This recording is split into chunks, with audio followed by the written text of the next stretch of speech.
mbokku internet yu Mak TV Sénégal dal leen ak jàmm ñuy am mbégte saa su ne di teew fi ngir andil leen xibaar yi tey nag dañ koy doore ak affaire 94 milliards yi nga xamante ni daal di woon nañ koy tuumaal ay jamono ki nga xamante ni moom moo di leader bu Pastef di Ousmane Sonko. moom procureur bi dafa daal di jël décision bu ñu sukkandikoo ci yéenekaay bi di l'Observateur ngir suspendre wala daal di classé li nga xamante ni moom moo di boobule dossier. ñu wax ci coow bi nga xamante ni amoon na fi ci diggante takk der yi ak nappkat yi nekk fële ca Saint-Louis ginnaaw bi nga xamante ni daal amaloon nañ fi ab jàmbarloo bu métti ba am ci ay dégâts matériels ñu jotoon ci jàpp ay ki nga xamante ni nag moom moo di ministre de la pêche et de l'économie maritime di Alioune Ndoye nag ñu ngi koy xaarandi tey ci Saint-Louis ñi mu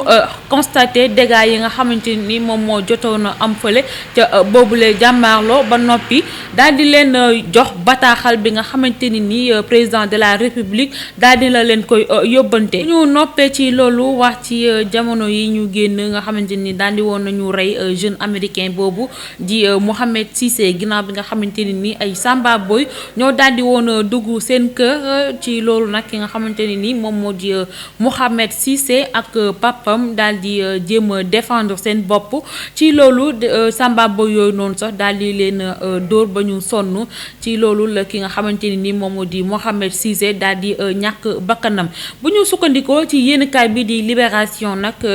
ñaari suspect ci Samba Boy yooyu noonu daal di leen yi teg loxo ba jamono ji ñu ngi en garde à vue. ñu wax ci sport ak lamb ak ki nga xamante ni moom moo di Modou Lo roi des arènes ginnaaw bi nga xamante ni bëri woon na fi ak ki nga xamante ni moom moo di Eumeu Sène te promoteur bi di Tafa Diop daal di ko woon tëgg moom nag Modou Lo lu muy toppee Moustapha Diop boobu ba tey muy 25 millions yi nga xamante ni ameel na ko te boobu ba tey fayu ko moom Moustapha Diop sa reconnaître na ni que ameel na ki nga xamante moo di Modou Lo 25 millions de francs CFA. waaye moom boobu ba tey fayagu ko ci loolu nag ki nga xamante ni moom moo di Modou Lo ginnaaw bi nga xamante ni day waajal combat wam ak Ama Baldé moom nag mu ngi topp ki nga xamante ni moom moo di Moustapha Diop ngir mu fay ko 25 millions wam. ñu jeexalee ko ak analyse boo xamante ni yéenekaay bi di Source A moom moo ko daal di def muy voyage yu bari yi nga xamante ni njiitu réew mi mu ngi koy amal. ginnaaw bi nga xamante ni moom moo succédé ki nga xamante ni moom moo di Abdoulaye Wade moom Macky Sall nag sénégalais bi ñu ngi doon naqarlu li nga xamante ni moom la Abdoulaye Wade doon def muy voyage yu bari yi nga xamante ni doon na ko amal Macky Sall tamit dafa ñëw rek mel ni lu topp ci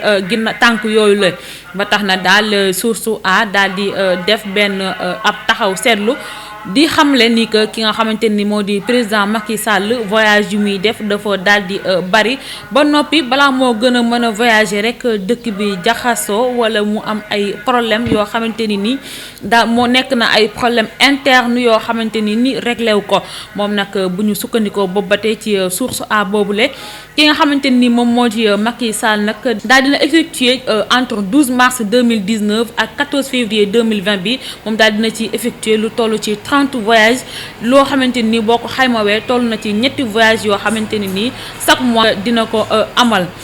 mbokk yi cant ngërëm ñeel na leen li lañ leen andiloon ci ay xibaar di leen ñaanal jàmm te di ko sàkku ci yéen di leen jox dig daje ëllëg ak jàmm ci suñu yeneen xibaar.